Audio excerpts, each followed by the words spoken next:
All right, pros and cons, quickly. Pros, lineup. Not much to say there. Every single year that it's very diverse, all kinds of genres represented. They had a lot more drum and bass this year. I was really impressed that they had the Femme House art card takeover.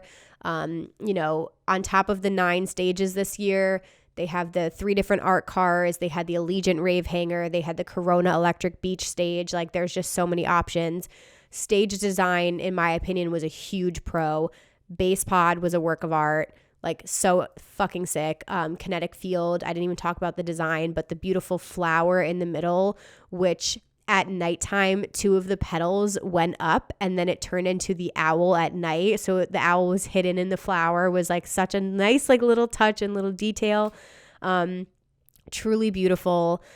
Stereo Bloom, still one of my favorite stages. Absolutely loved that. Sound quality was amazing all weekend. I loved the visuals at Circuit Grounds, and Wasteland was new this year as well, so that was great. So stage design is a huge pro. Okay, I have to say my Rave fam obviously was a huge pro. Again, I have to shout out Cami for organizing everything. She drove the RV by herself from LA to Vegas. She organized everything. She is a super woman. So Cami and I were there. Cami's boyfriend John was there, and then I had my guys Garrett, Vlad, we had Scott, we had Charles, we had Anthony. So the crew was amazing. It was so good spending time with all of them.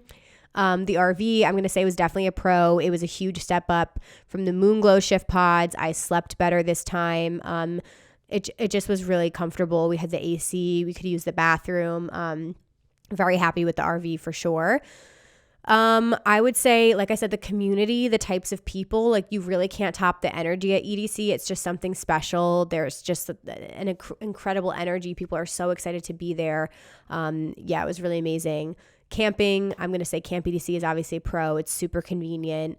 More to come on that in my review. The staff, everybody we interacted with, from the check-in line at the RV to the people I dealt with at the food vendors this year, were much friendlier. Even inside the event, like everybody I dealt with was super friendly. So I was a huge fan of that. The Insomniac Records takeover at Stereo Bloom, the music curation was awesome. Loved that stage. Really, like, honestly, it ended up being one of my favorite places to be all weekend. The art car talent, like I said, do not sleep on the art car talent. There were surprise sets. A lot of artists play under their alias, which is really cool. I have to shout out the Allegiant Rave hanger. It was a surprise. I loved it. It was so fun. I really, really enjoyed the memory of seeing Babyweight there. The drone show this year, I mean, the fireworks were immaculate Saturday and Sunday, but they did a drone show like throughout the night. So like during AC Slater and Chris Lorenzo's set at 4:30 in the morning, they did a drone show over Bass Pod. Like, it was just really nice surprise, like moments like that. And then of course the totems, like your totems were on fire this year, guys. I live for the totems at EDC.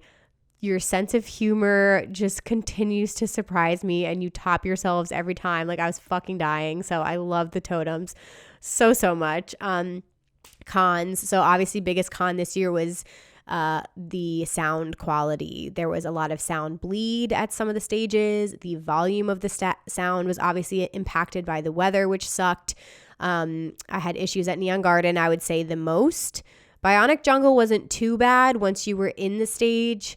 But if you were like near the back, you could hear a little bit of other stages. Where else? I think those were kind of like the main ones. And then again, I had heard from friends that the sound quality at Bass Pod was like hit or miss. Again, the wind, nothing we can do about that, but it was like absolutely freezing on Friday. It was a little bit unpredictable. The heat on the flip side, it was so fucking hot on Thursday and Friday, which, you know, it is what it is. It just affects how you attend camp because, again, just prepare, guys. Stay hydrated, wear sunscreen, buy a hat, like whatever you have to do to protect yourself because it was very, very fucking hot. Con for camp, again, was the overcrowding at the pool parties. I didn't like that you couldn't get into the pool parties. That seemed a little insane to me. And then I hated the combined showers, like not a fan of the co-ed showers at all. Lack of cell service, I will say. Cell service sucked this year. It was just really, really hard to, like I said, I couldn't even pull up like the map at some points just to find where things were. So I should have fucking screenshotted that and have it on my phone. One quick note about the opening ceremony. I don't know what happened, but I did have a couple friends who drove, and one of the days they got there early for the opening ceremony and they wouldn't let them in at the gate which doesn't make sense because everybody's allowed to come to the opening ceremony. So that was like a little bit weird. I don't know what was happening with that. Neon Garden stage design, I was disappointed in. I did miss the mega structure. The trance stage, Quantum Valley, got the mega structure this year, and it was fucking sick. I wish I stayed in there more, or like even saw like a couple more sets there. So Neon Garden stage was eh. And then, I mean, the size of the event is like, it is what it is. I really, really like that it's a big festival because I don't go to anything else like it. However, we did spend a lot of time this year, and it's just because like the nature of I was working. I spent a lot of time just walking around the festival, and sometimes like walking from set to set and like running across the event can kind of like kill your vibe. You know what I mean? Like, so that's why sometimes it's not even worth like trying to split a set. Like you should just like stay where you are sometimes because it you know, it's just like overwhelming walking through the crowds.